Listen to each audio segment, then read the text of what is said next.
Sounds good. Okay. Well, welcome everyone. And so we have a couple things we'll start with tonight. Ruin. So the agenda tonight will do a little bit of discussion about the paper. We'll also do a few reflections on some of the work you did coming into the course. Where I got to look at the discussion and your answers to a little study guides. Really enjoyed seeing how what you got out of the quick video that you watched between Neil deGrasse Tyson and Richard Dawkins. So we'll talk a little bit about that. We'll also talk a little bit about X and O data today. I have a very short lecture to just kind of overview that. We'll have some quick discussions on that. And then the bulk of today will focus on giving you some time to talk through the paper and kind of use this lab as a working session to talk through some of the things you are dealing with the paper. And then the other piece that we'll do is work on a few vignettes to apply those different data sources, X data, structured data, unstructured data, those things you read about last night. And then we'll talk about the first part of class and get some practice with how we apply that to some vignettes. And so we'll work through some vignettes today in class. So that's kind of what we have as our agenda. And I guess, Chris, do you have any preference as to whether we start with the paper or start with our reflections on the content last night? Either way. I know. I think why don't we start with the reflections because I feel like the paper could go a little. Okay. Okay, cool. So I'm curious, and I'll open it up to you all. Curious to kind of hear you verbalize your thoughts on the conversation. So back yesterday, we were talking about this unfortunate truth about a lot of people, which is that logic and math doesn't come very naturally. And we were speculating yesterday. A lot of you shared your personal experiences, and you got one take in the video last night. So I'm curious what you pulled from that. Some of you even mentioned that it was hard to understand what exactly was the point of that. What were they, or getting underneath. So I'd love to hear from you all as to what you pulled out from it, or anything you might adjust in what they said, or you question in what they said.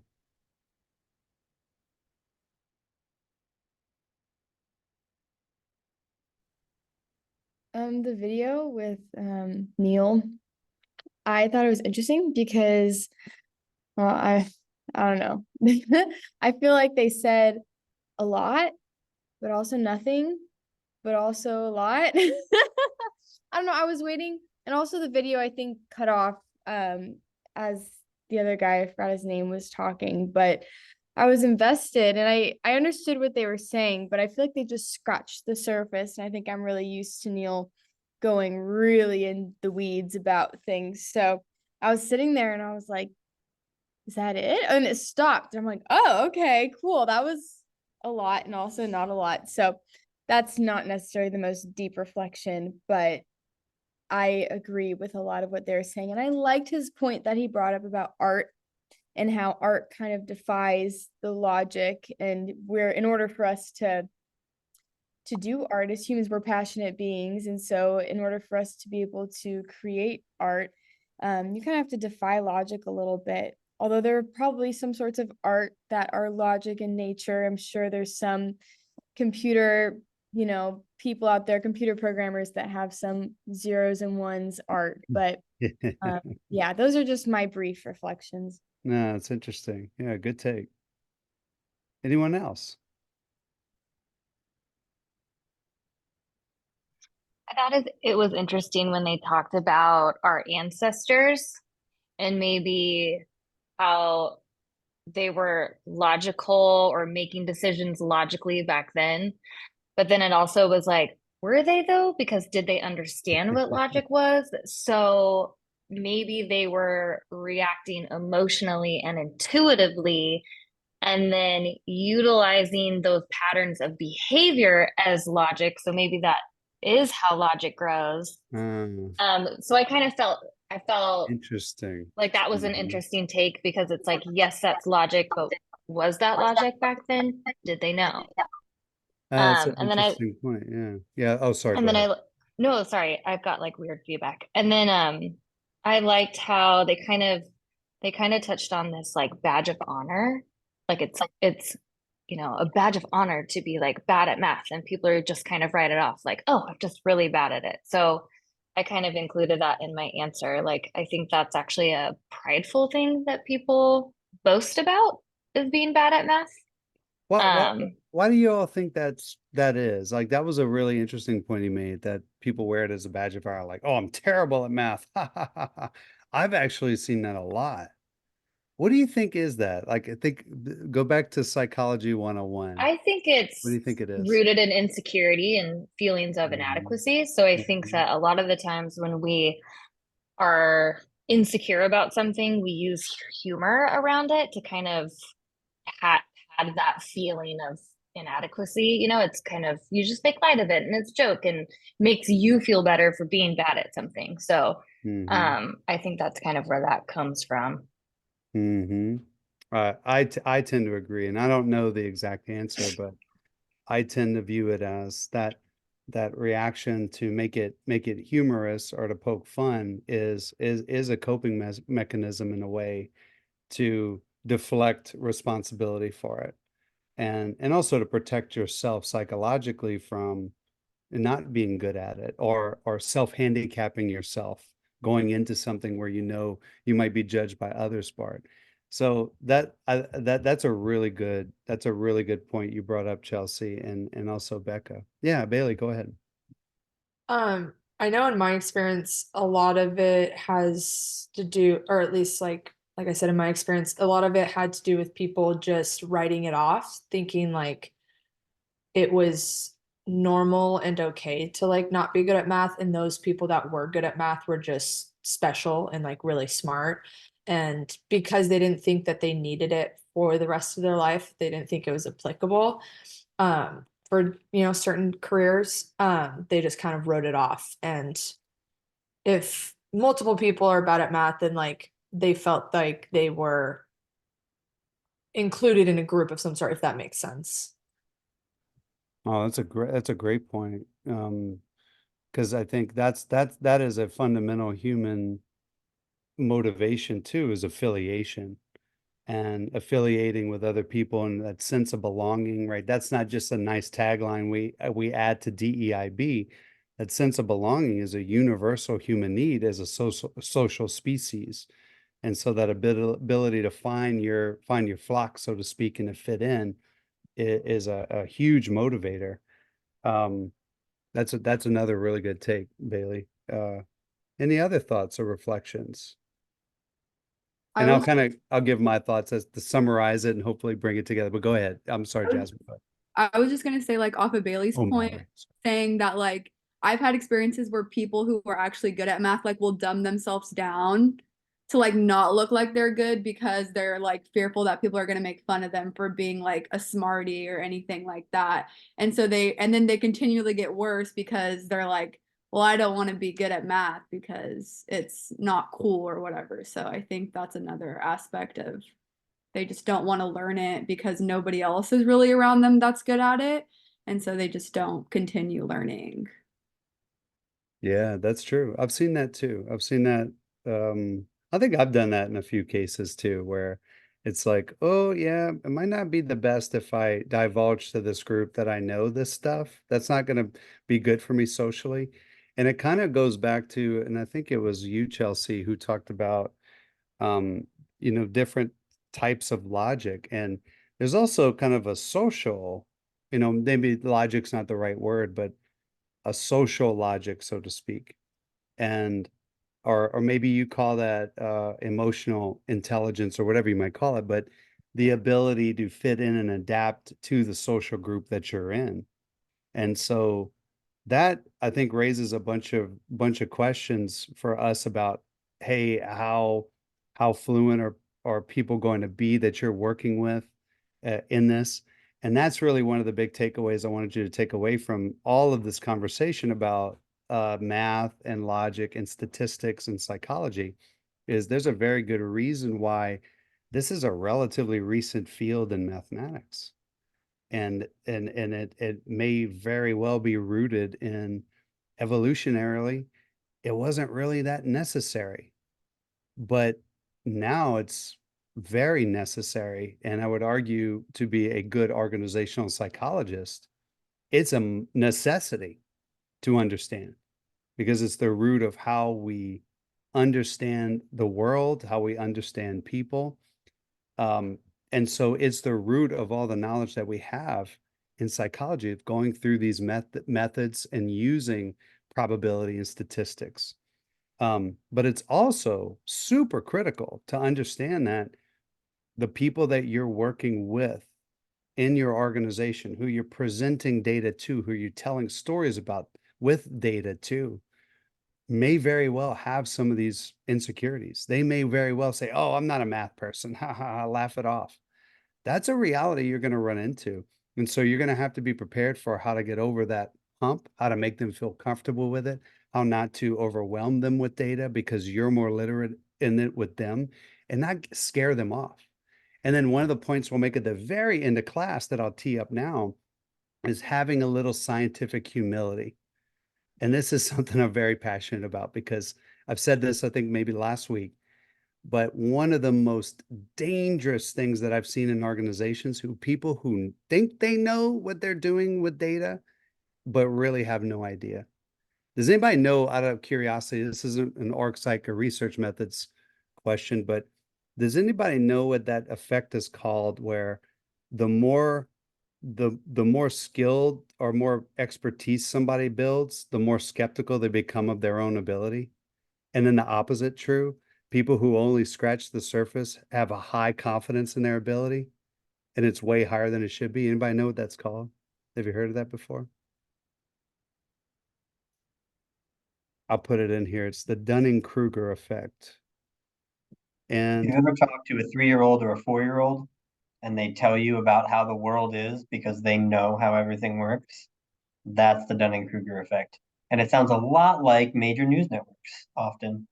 Um, and so, yeah, it's a real one, and you see it a lot in pop science, or the people that say, "Oh, I read an article about this," right? It's right, like anything time something happens in the world, all of a sudden everybody's an expert in that thing on Facebook the next day. That's the Dunning-Kruger effect. And the people with yeah, PhDs are saying, "Well, it's complicated," right. And they come right? up But as all the less, keyboard warriors on social media are super right, confident. That is the Dunning-Kruger effect in action. right. Bingo, bingo. And so this is a very important psychological, unfortunately, it kind of just happens where people who are think they're real, oh yeah, I know this stuff. Oh, I got this. I've seen that before. And they become very, very confident in their abilities. That is they very, very dangerous. Very dangerous. And so it's kind of the call to, as you learn this stuff, it's great, be confident in your ability, but just always be cautious about and have that scientific humility. The other reason, unrelated to this and more related to the fact that we're all in a Christian university, and I wanted you to watch that video, was because that video was, Richard Dawkins is far from a Christian. In fact, as far as you could be from that. And I don't know about Neil, but I think Neil grew up Catholic, but I don't think he's Catholic anymore.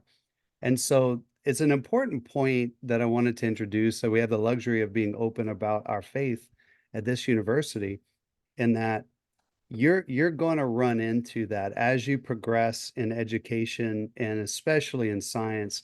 You're going to run into populations of people who, and I tell this story to Chris all the time, or a series of stories, that when I work with folks all the time, I work with them for years, and then eventually they'll find out that I'm Christian, and they look at me like I have three heads. Like, what? How could you possibly be? Like, what? And they just can't fathom how somebody, and really what it is that has my level of education is Christian. And it just does not compute with them.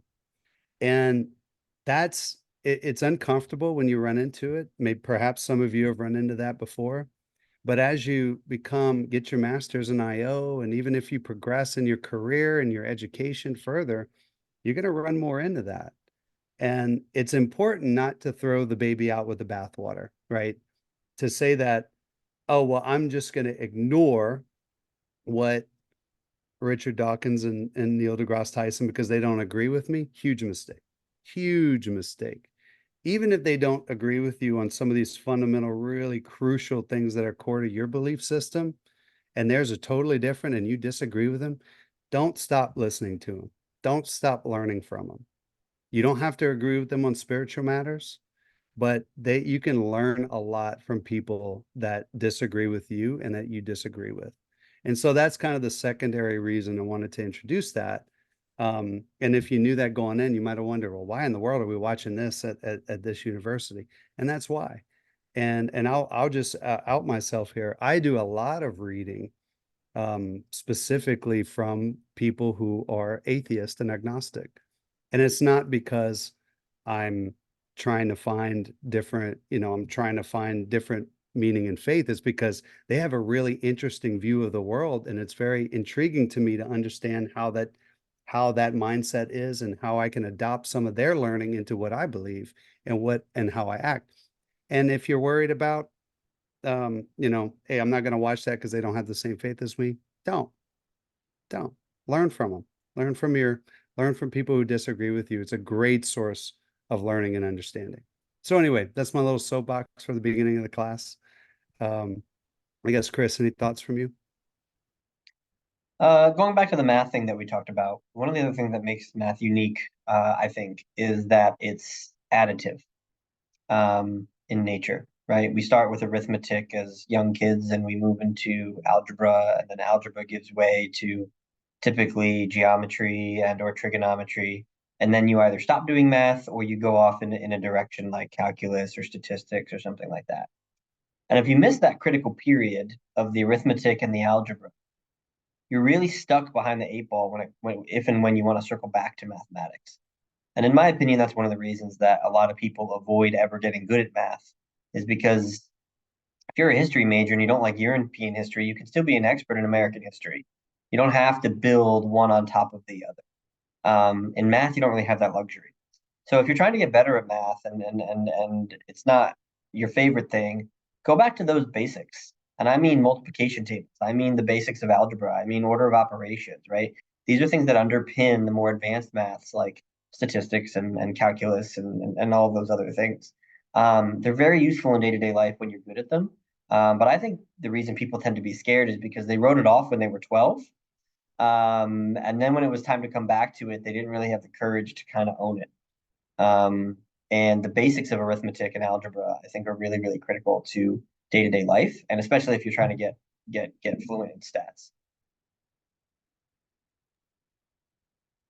Great thoughts. Any closing thoughts or reactions to that part of the discussion before we move on to the paper?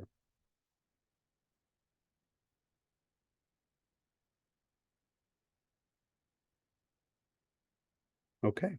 All right, cool.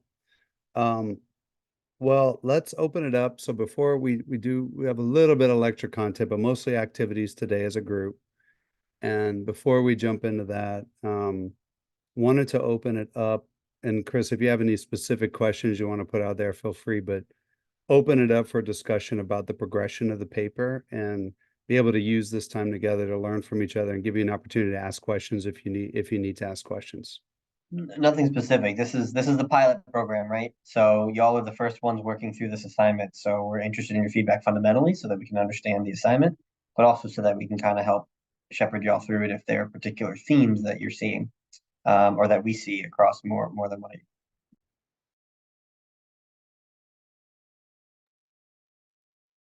Well, the way I outlined and built mine was it kind of like builds off of each other. So mine was kind of like how the idea of science and engineering are like the yin and yang to the world of research and development.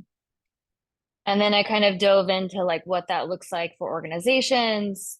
And then I also started to intertwine how argumentation plays a role in science and engineering and what that looks like, and what that looks like in its context and within an organization. And then I moved from arguments into what how you kind of build argumentation through logic, through research and analytics. So I just tried to like stack and build my outline to kind of at the conclusion come together as like all of these frameworks, all of these ideas, research, science, engineering, argumentation, analytics, all of it kind of makes up, the world that we're trying to like building a better world for tomorrow. Like that all encompasses that, if you will. So that's the way I took my paper. I hope that's right. Because I'm It dead. sounds good. We have to read it, but it sounds good, right? I like the Okay. fact that you're it's almost domain agnostic, right? We happen to be HR people, right? Thinking about being IO psychologists or org psychologists, but ultimately you're almost above that in saying, hey, science and engineering do a thing. It's all based in this idea of argumentation just formalized, right? And working your way down. I think that's a really smart way to do it. And at the end, kind of spoiler alert here, when we said take a stance, that sounds a whole lot like having an argument to make, right? So you guys are going to be arguing about argumentation, right? Meaning all those things that you're using, those are your premises, right? The things that you learned, the things that we talked about, and you're telling them in a story, in a paper. But this is just a 2,500 word or 1,500 word, I forget the number, word argument. Premises on premises with conclusions and then more premises. And that's why it's important for you to take a stance here, because it's kind of the culmination of this whole argumentation part of the course. I think that was the most unclear of the paper is like when you write take a stance on these frameworks, are you wanting us to take a stance on why all of these frameworks are important because we just outlined a bunch of frameworks, or now you're wanting us to take what we wrote about and build our own argument as our conclusion? So there are a couple of different ways to write anything, right? You can write to describe and say, I'm just going to regurgitate the theories and facts that I've learned from Dr. Ben and Chris, right? And then there's persuasive writing, right? We're going back to our high school and college writing classes where I'm writing with the intent to convince my reader of something. And in real writing, right, essays are not typically one or the other, they're a combination. You have to describe so that you can persuade. And that's what you're doing in business, right? You have to make somebody understand what you're saying so that they agree with you and they'll walk down the path with you. And so that's what we mean by taking a stance. You have to take some time to describe so that we know and are confident that you understood the material. But then we also want you to have an opinion at the end. I think this is really useful because, or I'm not sure I really understand this well enough to feel one way or the other. Or I think I understand this, but I don't really feel like I would use this because, right?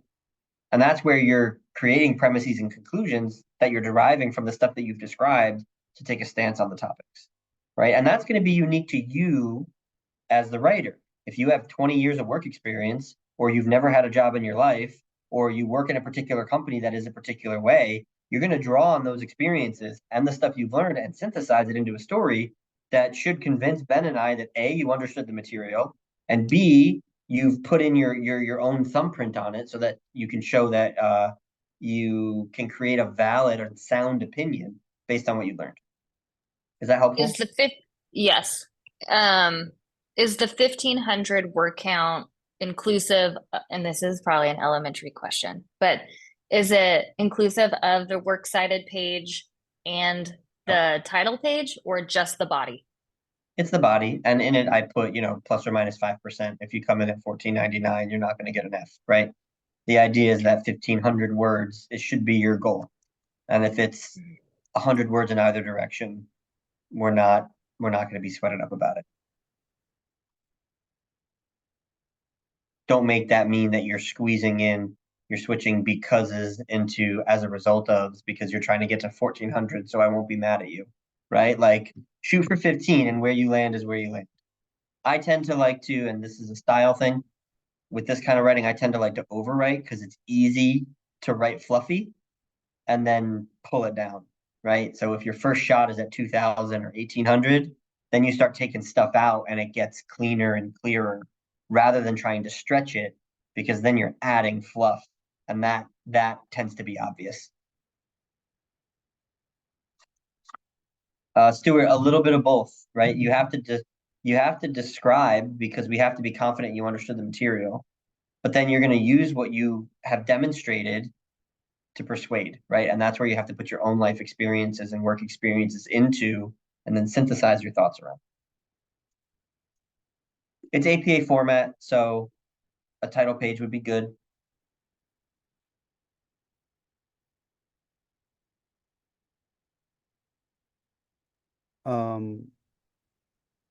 I think if you are citing, I would include, if you're citing specific references, definitely cite them and include a page for references. Yeah.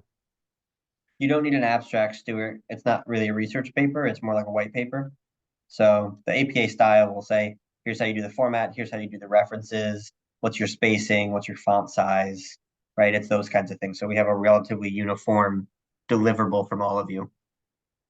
Thank you, Chelsea, for putting that link. And we're not looking to ding you on points there. We're looking to make sure that No, it's not. Yeah, we we're just not want gonna kind of a like, consistent look, page numbers, a name, double spacing, reasonable margins, like all that stuff. yeah, we're not gonna go crazy with it. Like, oh, you didn't cite this properly. That's not Yeah. what's important. We're not gonna And take you're off. welcome because our grad professors did do that to us. Oh, it's 100% true. You missed a comma. You didn't italicize the second letter on the full moon. And there was a good reason for that, by the way, that we were getting dinged on that because they were preparing us to write for academic journals. That's fair. That's fair. That's not the purpose of this course. And so we're not gonna ding you on ridiculous stuff like that. Now, if you ever do want to go forward in your education, you do want to write academic journals, that's cool too. And maybe just take a little bit more, look at more of that resource and follow it more. But again, that goes back to something Chris said yesterday. That's the difference between undergrad and graduate school. You do what you feel like you need to do, right?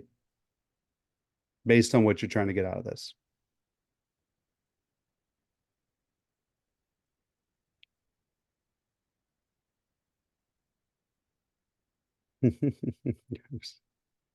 Any other questions?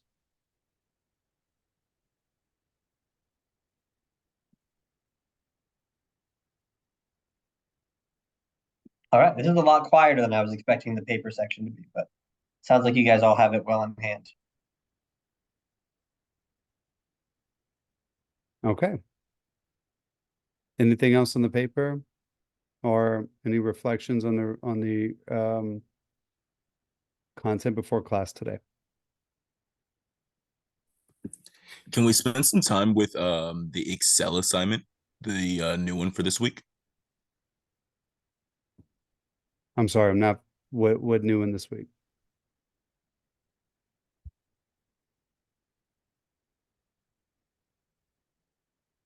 Tyler? Oh, I think he's referring to the vignettes. I could be wrong. Before that, Ben, I just had a question. Do you want us to, in the essay, I see that we have inductive, deductive, science and engineering. Do you want us to mix it all in together, or do you want us to do one first and then do the next? Or do you want us, as I said, do you want us to mix it together? you mean in kind of the way you're writing, to whether you segment, you cover one topic at a time and then move on? Like, how do you want us to segment it? Pretty much is what I'm asking. Because I do see here that we have two topics we're talking about. Mm-hmm. Do you want us to mix it, or do you want us to talk about this first and then the next segment talk about this? I would say that's up to you. Okay. I don't think there's not one right way to do it. But in my personal opinion is that I think we would like to see how you're integrating your knowledge thus far. And so, what I would not suggest, Stuart, and I don't think this is what you're asking, but I'll just say, what not to do. I wouldn't just regurgitate a bunch of facts about deductive and inductive reasoning and then abruptly move to a separate section where you just regurgitate content. If you do that you're not going to get a good score on that. anybody could do that. ChatGPT could do that quite easily. We want to see you build an integrated piece that shows your understanding of these concepts and how they work together. But you might be able to compartmentalize. So if you find it easier to kind of make your case by breaking it up, that's fine. But we don't want to see just a pure regurgitation of deductive and inductive reasoning and then, whatever other topics. That's not what we're looking for. Does that help? Yeah, that does. Yep. And Tyler, back to your question, were you talking about the vignette He's exercise? good. It's handled in the No, chat. it Oh, was the okay. discussion board. I thought that was a actual Excel assignment. Oh, got it. Okay. Yeah, I got worried. I'm sorry about that. Got it. No worries at all. No worries at all. Okay. Yeah. No, that's a good, and Stuart, good question, by the way. I'm glad you asked that. Like any other questions like that too, because you can ask things about if you're thinking about how you're writing or am I on the right track? This is the time to do that. So we'll Yeah, pause for a few more minutes. I'll maybe say something on the other end of what you said, Ben, is we want you guys to be synthesizing your thoughts, but don't overreach either and try to be too extravagant with the way that you're building out your arguments. I would suggest picking a few major arguments you want to make, right? A few major things you want to describe and do your describing and then logically flow to your argumentation. And then you build the connective tissue between the sections that you have, right?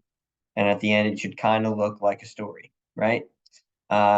Meaning that your reader can flow from the beginning to the end and not feel like they're getting jarred back and forth, and that by the time they get to the end, they understand some things they didn't understand before, and they understand how you feel about those things. In the paper, you ask us to use a novel examples. Is there a certain amount of examples that you want to see? Nope. Okay. There are going to be some of you have been working for years and you may have lots of good examples. Some of you may be more traditionally aged students who don't have a ton of examples to pull from. So those of you that have less experience, you may want to go Google stuff and look things in the popular media and pull things from other places. That's why I like Chelsea's framing of like it's not even really a paper about IO psychology, right? It's a paper about science and engineering. And so you can pull examples from lots of different places.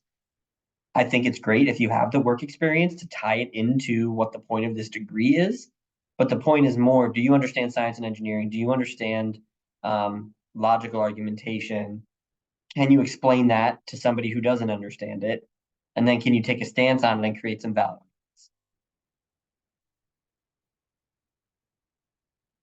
But there's no minimums or maximums. And by the way, this is what work is like, right? I know when you're in school, you're very used to seeing here's the assignment, here are the parameters of the assignment, check all the boxes in the assignment, and that's how you get an A. So I can appreciate saying, well, how many examples do you want? Can we mix things together? Does the word count in the cited pages? Those are all good, sound questions. But work tends to be a whole heck of a lot more ambiguous. And Ben and I are very intentionally not over guiding this because we want you guys to use judgment.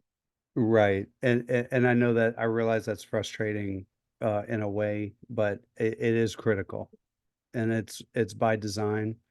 And I'll put it bluntly, and I'm not picking on anybody asking, but in a work scenario, you're never going to ask like, hey, how many pages, however many pages you need to make the case, and the shorter the better. So we gave some guidelines, but that's unfortunately that's the reality.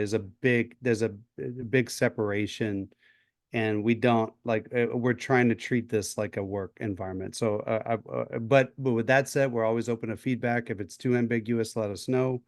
But again, this is a good time to raise any questions if you have any more. And at Amazon, we define work as it's kind of a blunt instrument, but low judgment and high judgment, right? Low judgment is typically work that is guided and the parameters are very clear. You think about somebody who's, let's say, in a warehouse, standing at a station, putting boxes together or moving something through. That's low judgment. Everything they're supposed to do is very clearly defined and there are very clear expectations about what they have to do. think about that compared to like a project manager in finance, right? That's a lot of high judgment work. You have to use their judgment in order to decide, choose which tasks. How do you do those tasks? How many words is it going to be? And there are parameters like 1,500 words APA style. Here are the things we want you to talk about. But then within those parameters, it's up to you to use the high judgment. I just Not want to all hourly work is low judgment and not all salary work is high judgment, Tyler, but there's a correlation there for sure. So would it ever be illegal or a bad practice then to assign that as like the determining stick? Because like that's how my company actually establishes whether or not an hourly position, just depending on like someone like those like closer kind of like on like the cuff. Yeah, look, this isn't a class on job analysis, but things like autonomy, decision-making authority, are all very good attributes to analyze and decide on when you're trying to make a distinction about what class a job is going to be. So you're on the right track. That wasn't the point of the point I brought up. The point I brought is that we're specifically leaning into you flexing your high judgment muscles, whereas schoolwork is typically more low judgment, where we give you all the parameters and you just got to do it, right? But that's why we're doing it this way. So we didn't want you to feel like we're leaving you out on a high and dry. We're intentionally kind of forcing you guys into the ambiguity a little bit because we want to see what comes out on the other side. I just want So to don't be make uncomfortable, but that means you're growing. I just want to make sure that this kind of falls into those parameters that you're talking about. Is it okay for it to be like a little bit more our knowledge and opinions and understanding rather than like heavy cited research information, or are you wanting it the other way? You're going to have to decide how to balance that. You have to effectively make your case that you've understood the material. And to Ben's point, if you just copy and paste some stuff out of the text message or out of the textbook, that's not really showing us that you've synthesized it in your brain, right? If 1,400 of your 1,500 words are describing, and then you have 3 sentences about how you feel about it, you're probably not going to make a great case that you've synthesized it and applied your own experience to it. So I can't tell you how many words should be descriptive and how many words should be persuasive, or when you're describing or when you do the persuading. But that's kind of the flow from here's what we learned, here's how I feel about it, here's what I think you should feel about it, is the general flow. And you've got to decide how much is going to go where. And that's going to be different for some of you. Highly analytical people might end a little bit more on the descriptive. People that are more emotional may naturally lean more to the persuasive. And that's okay, but we want you guys to be thinking about your thinking. How am I making this case? Is it logical? Are my premises sound? Am I saying things at the bottom that I established at the top? Or am I introducing concepts and making statements that aren't grounded in something that I've already said? Right? That's a huge amount of writing intelligently, is that I'm making cases based on what I've already said, or that can be safely assumed or are self-evident, right? And if you reach too far on that, you're making arguments that your reader can't follow. If you don't assume your reader knows anything, then every paper is going to be 1,000 pages, right? And so you got to kind of flex into that a little bit as you write this. And by the way, we're not expecting Robert Frost here, right? Like you guys are leaning into this, and don't be worried if you look at this and you're like, man, I don't know how this is going to go. That's okay, right? That's the point of doing this exercise.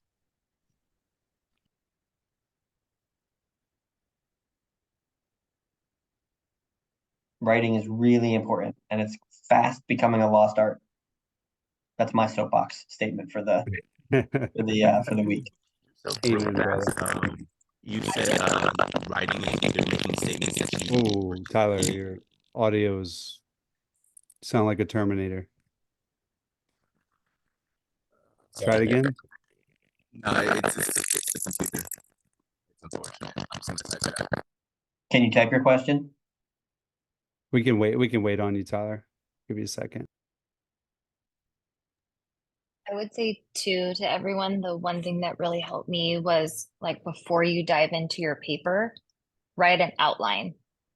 And then the outline will help you structure your thoughts as you flow into your writing. That always helps me.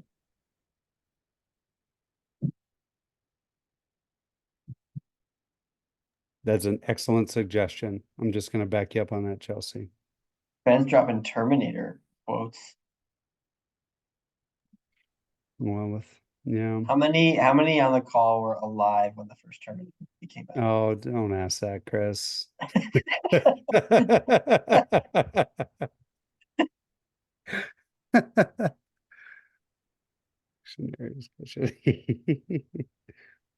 Statement on the three things you're doing.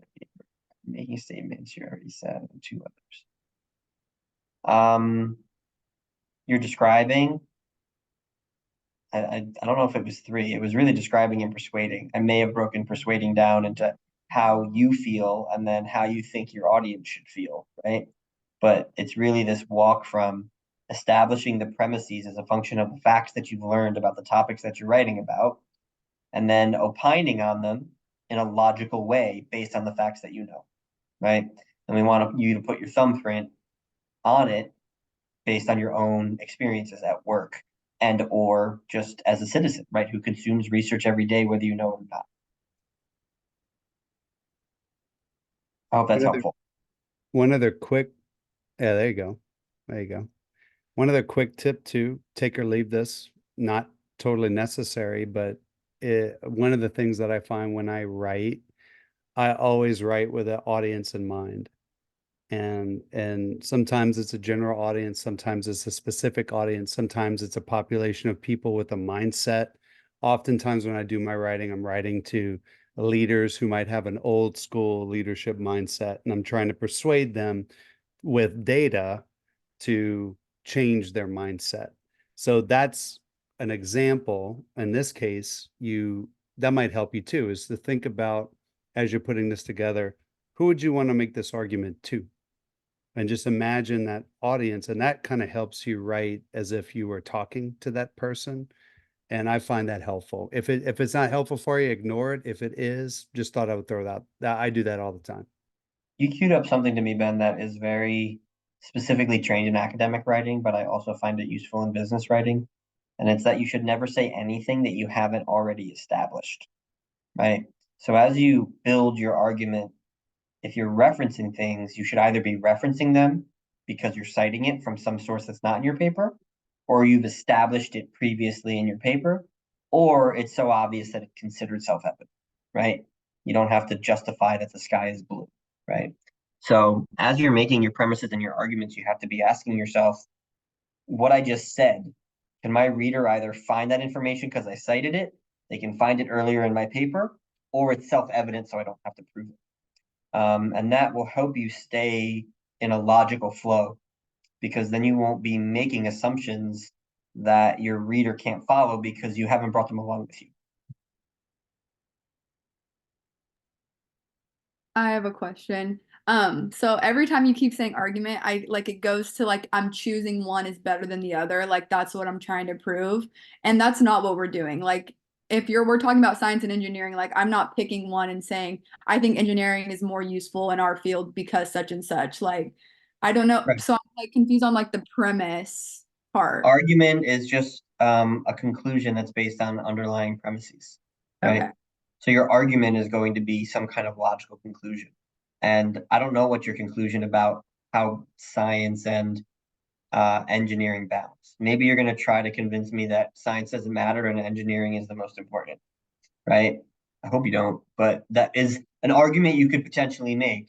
And you would have to establish the premises based on what we learned and then put them out there and have a convincing argument, right? So an argument is not necessarily X versus Y. It's what's the conclusion based on the premises that I've established. That's a really good question though, Mallory. Like that's a great question in terms of it's not just a binary one or the other.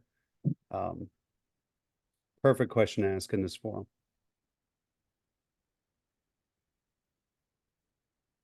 Any others? This is good. This is good. The questions are coming out. This is what we were hoping to use this time. This is a good use of our time, I think. So any other thoughts? Any other questions? Any other ideas you'd like to throw out there? Hey, I'm thinking about this, and you can gut check it, and we could give it a few more minutes. Mine is definitely, I mean, informative because that's kind of what the out the outline of that little like blurb that's in Canvas of like what the guidelines for the paper. Mhm. Do you want this heavily cited? Because a lot of the argumentation that is throughout my paper have cited like chapter 4 of Chris's book because that was heavily kind of in Mhm. the realm of what we're looking at. But then the other things I based off of like my notes and lectures and things that we've talked about that I've learned. So like talking about Great validity, question. like Mhm. I've talked about validity and reliability, but that's just something I've learned throughout um the courses so far. So I don't have like something to cite for that. Should I Mhm. be looking for something to cite or this is my argument? That's a good question. My take, and Chris, you there? Just want to make sure we're on the same page on this one. I am here. I'm just off camera for a minute. Okay, cool. My take would be, I don't think it's essential for you to cite everything under the sun in this paper. If you are citing something that, if you're pulling some, like it's a perfect example. If you're pulling a concept or an idea or a definition, or you're quoting something literally, which I would do sparingly, by the way. You get one or two in the paper was fine, or you're quoting literally, but really I would paraphrase. Go ahead and cite them. But if you've picked up something in the class that we've been openly talking about, and it's like this is well-established knowledge now in our class, and you're writing it as if it's something, you don't need to go back retroactively and find the site to go cite it. In other words, I would expect most of you will have some citations. That's good. We don't expect this to be a huge reference page that's 1 or 2 pages long, but rather probably something with a handful of citations. Some of you may have more, some of you may have less, but you don't need to overdo it. You might end up having 5 references, you might have 2, you might have 10, and that's okay, but you don't need 25, and you don't need to cite every little thing that you're saying, especially if it's stuff we've been openly discussing in class. Does that help, Chelsea? Yeah, I agree Totally. with that, Ben. I think if you're going to reference lecture, a lot of the stuff we talked about in lecture came from videos. It came from other places that you can cite, or it came from the PowerPoint presentation. And you can reference those without a formal reference by saying something like, as referenced in the slide deck from last Tuesday, right? There are ways for you to do that without having to necessarily have an APA cited source like you would if you were citing a video or an article or a book. Yeah, because I have one cited, work cited, one reference, and that's the chapter 4, thinking about your problem solving, where I got maybe through my paper there's 2 or 3 citations because they were directly pulled. But everything else is kind of just a thought process when you read through it. So I didn't say like referencing the Personally, I video think that's on. fine. I Okay. Yeah, I personally think agree. that's fine. I think Okay. that's This is fine. not a research, right? This is meant to be a synthesis of what you've. Right, right. Yeah. So it again, just to summarize, don't if you it'd be good to cite a few things, especially if you're adding direct quotes. Um, especially if it's from the reading that you did that wasn't in class that you're citing, that to me is a no-brainer. Cite that. If it's stuff we've been openly talking about, there's no need to go hunt for the citation of, oh, I know this is shared knowledge. We're getting to you, Tyler, in a second, but we know this is shared knowledge now in our class. You don't need to spend 30 minutes going hunt for where that was and what document that was in. I don't think that's a good use of time personally. Okay, Tyler, sorry about that. Uh-oh. Can't hear you, Tyler. Sorry. So with my idea, is it okay if I was to say the science and make it like a verse? because I know that you want to do inductive versus deductive, but am I okay to kind of like follow the systems engineering beat a lot faster? I'm having trouble following what you're saying, Tyler. I'm sorry, it's gonna take it might take you a while to type that in, but I can't understand what you're saying.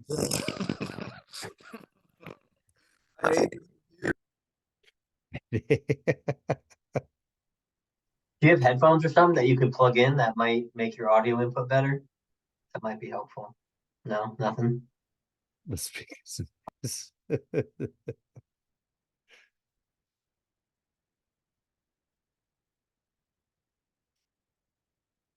Your voice sounds like the back of somebody's trunk with some, some 15s in the back.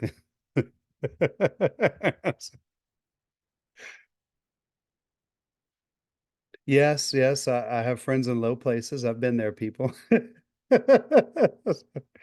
Ben, your south is showing. That's right. That's right. Yeah. I may have ridden in those vehicles once or twice in my life too.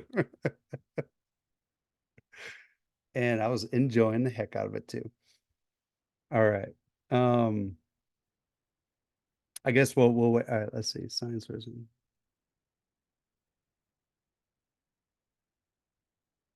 I use science and engineering together and talk about the systems. Engineer. I'm not sure what the V is, Ben. Do you know?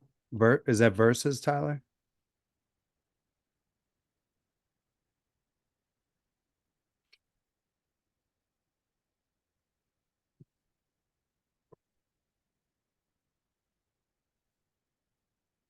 Sorry, this is called a reasonable accommodation.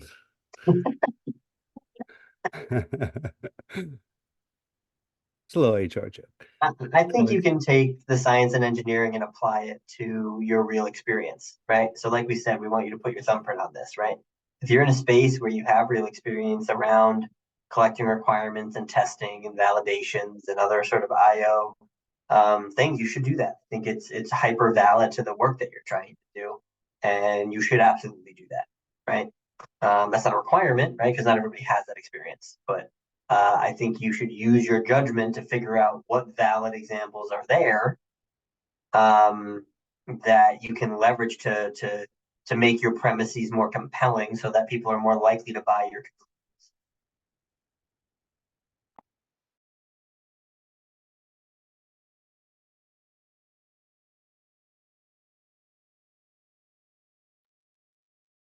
I'm thoroughly enjoying this, by the way, the side chat. The R2D2 is a far more safer robot too. So I like that. It's not out to kill humanity, so that's cool.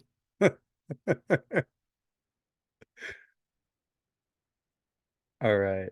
Any other questions? And then we can, this is good. We use the first half and then we can maybe give it a couple more minutes.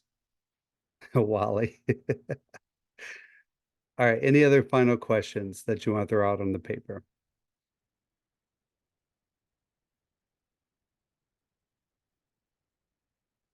All right. All right, cool. Um, great discussion, great questions and feedback throughout that. And so let's dive into short lecture and then we're going to do some group activities with this. So really the focus here is building on some of the reading that you all did last night and started kind of going through in the quiz was different types of data that we might want to collect. So yesterday we talked about sampling, but now we have to talk about, well, sampling what? What sort of data and how might we collect that data? And there's a lot of different ways to conceptualize data. Chris probably has many ways that he thinks about it and can frame it. What I thought would be useful is to use some relatively simple practical frameworks that we have used at Qualtrics. And these are not, the terms aren't necessarily things you have to memorize or you have to use in perpetuity, but it is they're helpful, simple frameworks to think about the different kinds of data that could have different names and different forms. But I'll go through it really quickly just to summarize, and I'll get your feedback as well. Is the first distinction is between what we would call solicited data and unsolicited data. And the names are pretty self-explanatory. Solicited data is where, and let's just put ourselves in the shoes of an IO psychologist in an organization. We are generating data. We are literally going to somebody and saying, we need data from you. And this oftentimes will come in the form of a survey. It might come in the form of a focus group. It might come in the form of an interview. It might come in the form of asking somebody literally to observe their performance in something. But really the solicited data is we're going out and we're collecting it, we're extracting it from someone.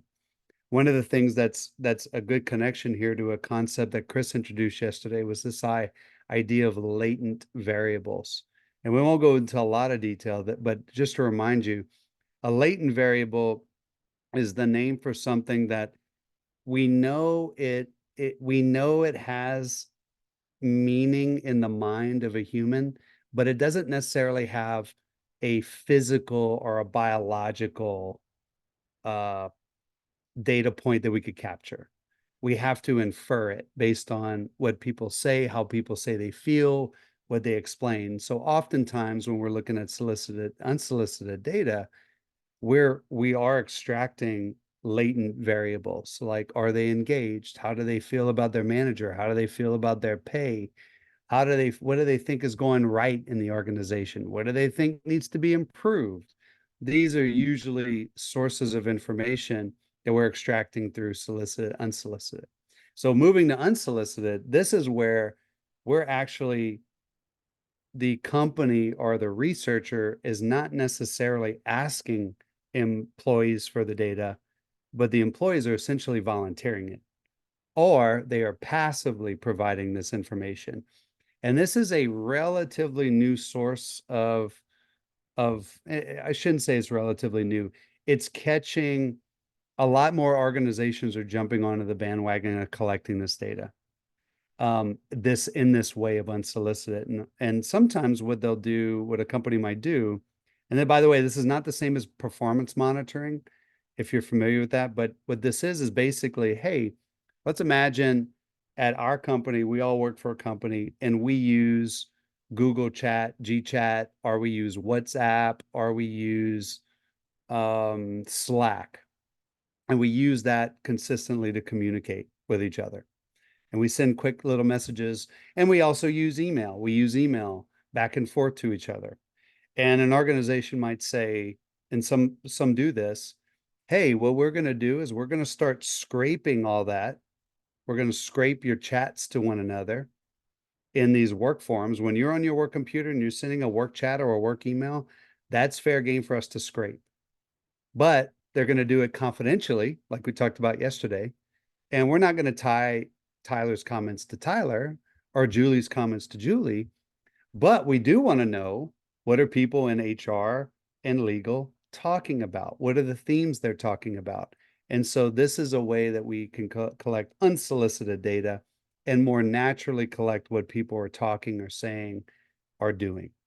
And so I guess the first question I want to pose, and this might be immediately, since we're kind of in HR, your red flags going up or your alarms going off, is to consider the ethical considerations of this. And I'm curious, have you ever seen or you ever experienced unsolicited data being collected by an organization? So I'll start with that question. Has anybody ever seen that done in an organization? Okay, Tyler, dang, I wish you could explain your scenario. Tell us how the robots do it. All right, so you've experienced it. I have with Yelp. So, and if you can, don't share any proprietary information, but I'm curious what your experience was like with that and what they were doing. Um, I mean, we weren't doing too much with the data other than, I mean, if it was negative feedback, it causes us to kind of look at training or if there's development needed or areas for improvement. Um, we responded a lot to the unsolicited data. Um, but it was more for probably like operations and restaurant performance. And that's what we use that for. But I don't know if it was ever really unethical. Right, right. And I think unethical is almost certainly embedded in how you use that information and what you're using it for. And so I'll just throw this out, I think, where some organizations really cannot collect that type of information. A great example of that is oftentimes organizations that operate in the European Union, where their headquarters or where their employee populations are in Europe. This is much more difficult to get an organization to be able to do to collect this sort of unsolicited data. So there are some very practical, legal, and regional differences in terms of what people can do, what organizations can do and collect. There's also, I think, a really interesting distinction between somebody knowing that they're in a conversation about what you're asking and somebody not knowing and just kind of airing these things out. That both introduces the benefit and the challenge of unsolicited data, and that you will get different responses. You're going to get a different tone, so to speak, of information if you're using a combination of solicited and unsolicited from the unsolicited data, because people aren't necessarily thinking, ah, yes, I'm sharing this information with you, the company, or my manager or HR about how I feel about work, for example. But you are, in a way. And so this is what makes it both very attractive for organizations, is to collect both combination of solicited and unsolicited. But it does have some challenges in terms of how you operationalize it. Hey, So Ben. yeah, Oh, go ahead. sorry, finish your thought. No, that was pretty much it. I was Oh. just going to ramble a little bit longer. I'm gonna bring up something that's new and a little amorphous, but will probably be relevant, I think, in the next 5 to 10 years. It goes back to a concept called informed consent, which you may be familiar with if you've ever participated in or conducted research of any kind. When you do research that's been approved by a review board in the space of the psychological sciences and even in medical sciences, you are basically informed about what study is being done and how the data they are getting about you is going to be used. And there are different laws depending on what country you're in and even what state in the United States you're in about what can be done with that data after it's used for its express purpose. So if I collect a bunch of your health data and because I'm doing a study about something, but then 20 years later, some other graduate student wants to take that data, do they have the legal right to use that data for something that they didn't inform you about? So this problem has been around in research for a long time, but it is starting to make its way into corporate America, where we say, what right do you have to the data about you that your company has? And what authority do you have to tell them they can or can't use that unsolicited data for what they want to use it for? If I'm soliciting data, I can inform you about what it's going to be used for. If it's unsolicited data, the jury is still out, if I'm being honest. We don't really know what's going to happen in the next 10 to 20 years about that. But people are getting more sensitive to what right they have when it comes to the information about them at a company. In some early places, law says you have to be able to destroy the data. So it's called the right to be forgotten. When you quit a company, you can demand that they delete all the data they have stored about you. And companies are responsible to governments to be able to prove that they know where all the employees' data is so that they can reliably destroy it in accordance with those laws.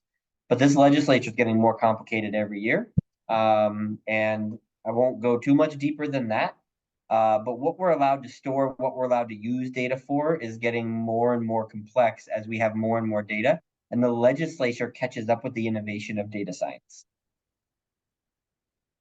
one thing I'll close out on this with, particularly for unsolicited data and for a lot of the reasons that Chris pointed out, is that if you use this type, if you decide that this would be really valuable type of information to gather for whatever research question you're collecting, be very clear with employees about what you're using, that you're using this data, that what you're using, that it's confidential in nature, that you're not identifying them, and also what you're going to do with it and what you're not going to do with it.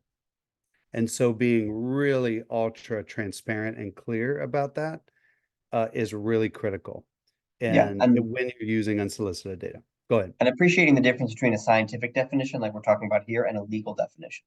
So to Dr. Ben's point, scraping your emails would be unsolicited in that you didn't really go and ask for them to fill out a survey, but your employment agreement probably says that your company has a right to use that data for whatever they want, because when you were creating it, you were doing it on behalf of the company and therefore they own it. So the legal and the scientific definitions are often different and depends on the question you're asking about which one matters. Yeah, very good point. Very good point. So let's move into structured and unstructured. So this was a little bit more straightforward to consider, less considerations, but structured data would be data that's kind of already organized and formatted in a specific form. Most of the time, it's in numerical form when we have structured data. And this is data that would be housed in things that we've talked about early on in the course. The data lake, it might be sitting in the applicant tracking system, might be in the form of a survey response, numerical responses like responses to a Likert scale, for example, or in the learning management system. So structured data, like the data is labeled, it's categorized, and normally it's numerical in nature. Unstructured data is data that does not have a fixed format or organization, and that makes it significantly harder for at least a human to analyze. Maybe Tyler can deal with this with his Terminator neural network brain. No, I'm kidding. But it also but it allows for a different degree of fidelity of data. And so this is where we might be extracting information from open text via a large language model, images, audio, video. And there's one company that is that comes to mind when I think about, well, how do you extract data from audio and images and all this stuff? Well, there's a couple of companies, actually two that I can think of off the top. One is called HireVue. Is anybody familiar with HireVue? Have you heard about that company before? So what they do is they have a lot of IOs that work for HireVue, but they do essentially like video interviews. And when you're interviewing for a job, you go through this video interview, and imagine I'm interviewing right now. It's picking up all sorts of little data points, not just about what I'm saying, but how I'm saying it, different pieces of my facial expression, my use of body language, all sorts of different data points that are completely unstructured. But it's capturing a lot of that information. And that's actually pretty good theory that underpins what they're doing, because most of what gets communicated is nonverbal. That surprises some people. It shouldn't surprise a psychologist. Most communication is nonverbal. I'll give you a quick aside and a quote. So one of the things we know is that mankind only started communicating about 100 to 200,000 years ago verbally. But our ancestors have been around for millions of years communicating non-verbally. And so that's still true today. And that's why body language and things like that, which we're going to cover in week 6, are so important. But HireVue does that. They collect all that different information. Another company called Quantum Metric, they're more on the customer experience side, less about IOs and HR. But what they do is they actually look at if let's say you're shopping on Amazon, for example. Maybe a bad example because Chris works for Amazon, but maybe it's a good example. You're shopping on Amazon and you're clicking around, and you go and you add brand new R2D2 costume for your kid for Halloween. And then you're like, nah, we're gonna go with C3PO, right? So you switch it out, and then you forget, you get distracted, and you go away. Well, what quantum metric does is it looks at all these little, and the name is in it, these little micro behaviors that you're engaging in online. Where did your mouse go? Where did your mouse move really quickly away from the basket? All these different tiny, tiny little things that a person would do that we don't think about consciously, but they have inferred based on thousands and thousands and hundreds of thousands and millions of data that when people do this with their mouse, they're not coming back to close to finish and buy what they're put in their basket. And so that's an example of companies that have capitalized on some of this unstructured data. And so this is also another source of data to be aware of as a researcher, as a consumer of data, but it also tends to be a little bit harder to work with. Okay. Oh, no, I'm just following the chat. Okay. But before I jump on from these two to the next set, any questions, any thoughts on structured, unstructured data, and also solicited and unsolicited data? Or any cool examples that you can think of? I don't have examples, but it makes me think of The Social Dilemma. Have you guys seen that movie or Yeah. the documentary? Like, I don't know why it makes me think of that, but I feel like that's kind of the premise is like there's so much that the social media companies are like soliciting. I don't know. I don't know how to like verbalize it, but what you're saying makes me think of that. All Interesting. all unstructured data has to become structured data before you can analyze it, Right. right? And the huge boon in technology of AI and things like the social dilemma, Chelsea, are companies getting good at figuring out how to do that, right? The whole concept of social media and the whole thesis of the social dilemma is those companies are fighting for your eyeballs, essentially, right? They're fighting for your screen time. And they know how fast you doom scroll, where you stop, how often you stop, what you click on, what you don't click on. And all of those things that used to be just unstructured web browsing data are now being automatically transferred into structured data tables that they're doing data science on, and then using that to inform what you see as you continue scrolling, right? The whole art and science of the social dilemma is based in getting really good at turning unstructured data into structured data, finding the patterns, and then capitalizing on the patterns to get you to look at what they want you to look at so you buy stuff. So do you think that we'll see more regulation on that within the next 10 years or so, let's say? Like, do you think that this, I mean, I don't want to get into the argument of does this pose a threat, but like, at what point then do we start putting regulations on things like structured data? Or when does structured data become dangerous? You see it in consumer science before you see it in HR science, and you see it in Europe before you see it in California, and you see it in California before you see it anywhere else. So will it happen? Yes, but that's the order it's going to happen. It's going to happen to the consumer to protect the consumer first, and then it will trickle into protecting employees, and it will happen in the more conservative data countries like the EU, and then it will move to the less conservative countries like the United States later. So yes, the speed I don't know, but that's the order and direction it'll probably have. Yep. And some of the first that we've seen, it is a little, yeah. There have been some that have come out that are related. I mean, one, if you're not familiar, I'll put this in here. If But you're good, in Ben, HR, that's real quick. Sorry, I just wanted to finish a thought there. yeah, go ahead.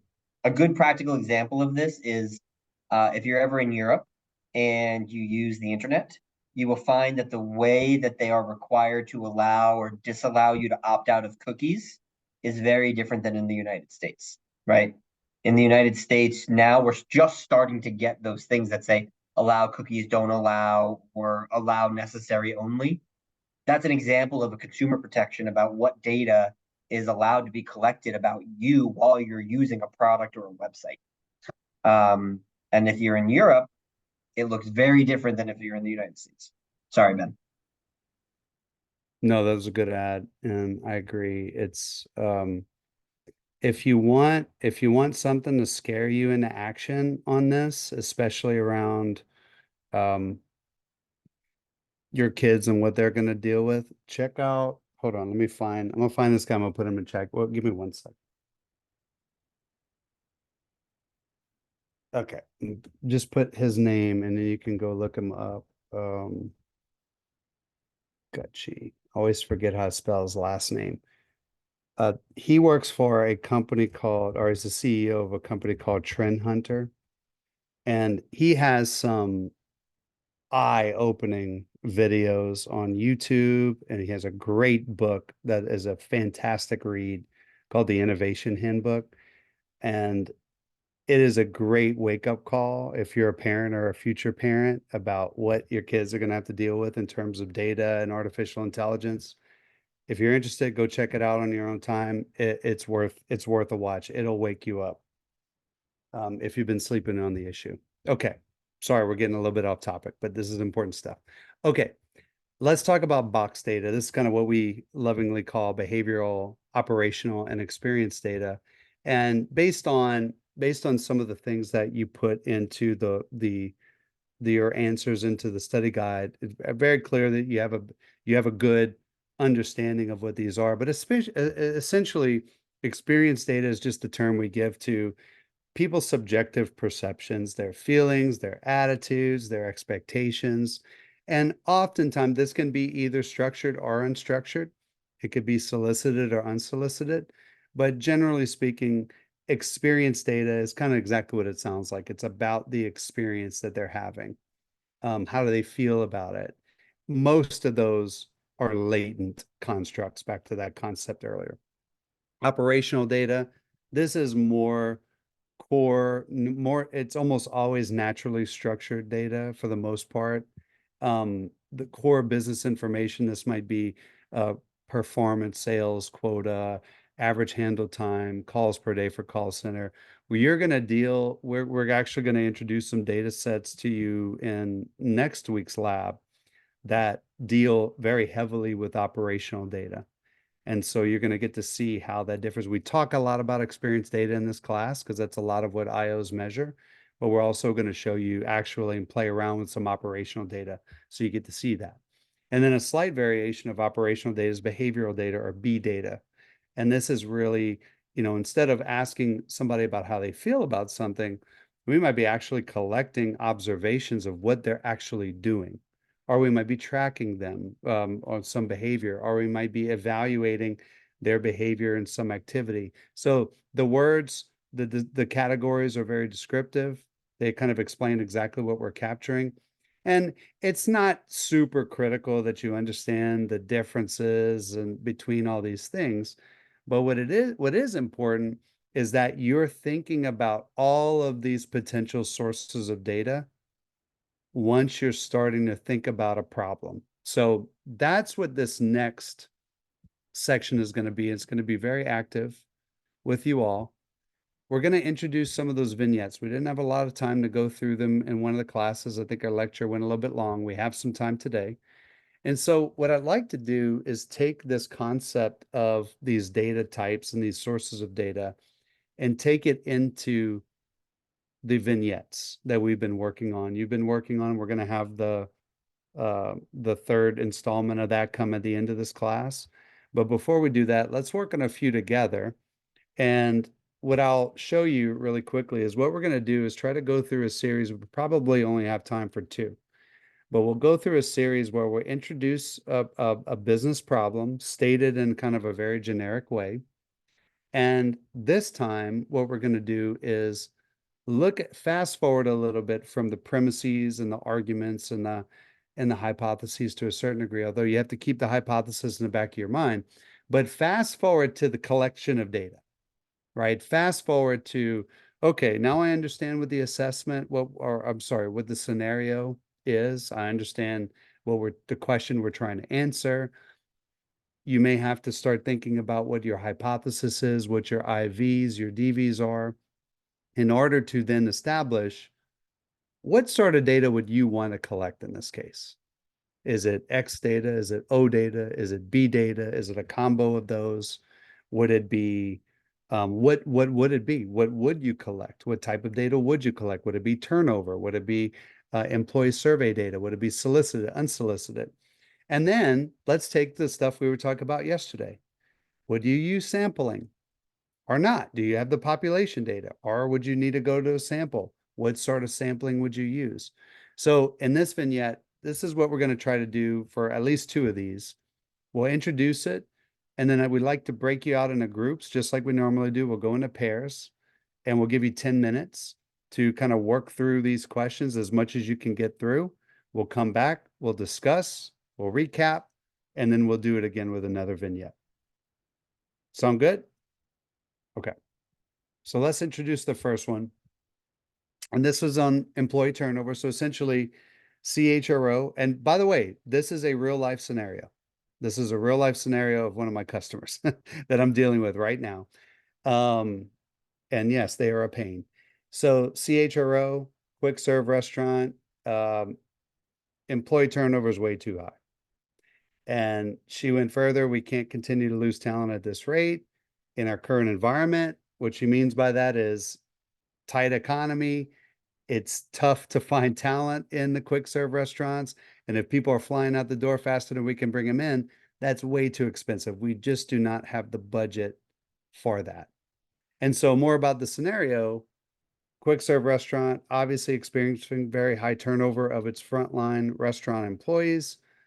However, what we have noticed in the data, and again, this is a real life scenario, some of the regions and locations have astronomically high turnover, like 300% annually. And I think we talked about that a few weeks ago. That means literally that on an annual basis, they're turning their head count over in that location three times. That's intense. That's pretty intense turnover. And then in other areas, they only have 40 to 50% turnover, which is still pretty high, but for in quick serve compared to 300, that's a lot better. So what's going on with that? Why is there such variance in those locations? Why are some 300 and some are 40 to 50? Well, the company ran a survey of the workforce. They found that there's a strong relationship between employee engagement and turnover. In locations where employees are more engaged, they experience less turnover. So that's the scenario I have for working with. We've already given you some very, very strong hints as to the type of data that you might need for this. But what we'd like to do, kind of break you off into pairs at this point, go off in your group and try to answer these questions, and then we'll come back in 10 minutes and talk about it. So let's see, we don't have Brittany's help today. Let's see how we can do this. I got it, Ben. I'm working on it. Oh, you got it? Okay. Yeah. I'm thinking And let me take a snapshot of the scenario for you all. we got 16 in the room, so that means we should be able to do 7 rooms. Because we just added somebody. We don't have a Don't yell double, at me, do we? Tyler. I got feelings, man. I'm joking. All the cats. I Wait, got then we kicked had out, somebody so- drop. Yeah, I got kicked out, but I'm back. You're back. So we have 15 people in the room. So that would mean we need 7, right? We need 6 because Ben and I don't go. Hang on, Okay, sorry I'm guys. and there's the scenario in the chat there. 2, 3, 2. Ben, you're not going anywhere. We're gonna See how much we exchange struggle that. without Brittany here? Don't judge We me. need you. No, you're doing good. You're better than me at this I don't course. know how to get you out of the room, Ben. So you may just have to leave once you get thrown in. So Okay. I think we're just gonna do that. Ready, set, go. Or Ben, you could just not join. That's what I did. Yeah.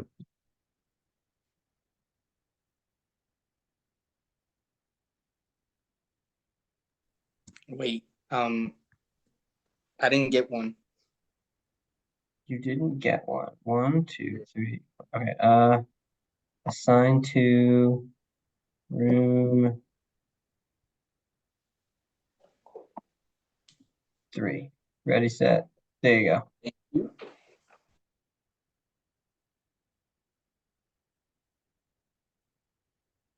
All right, look at us go without. All right. Yeah, nicely done. Thanks for your help on that. Yeah, it's I'm glad you brought those topics up to them. How did they do on their vignettes this week? Did you look? I didn't look at the vignettes yet. No. No.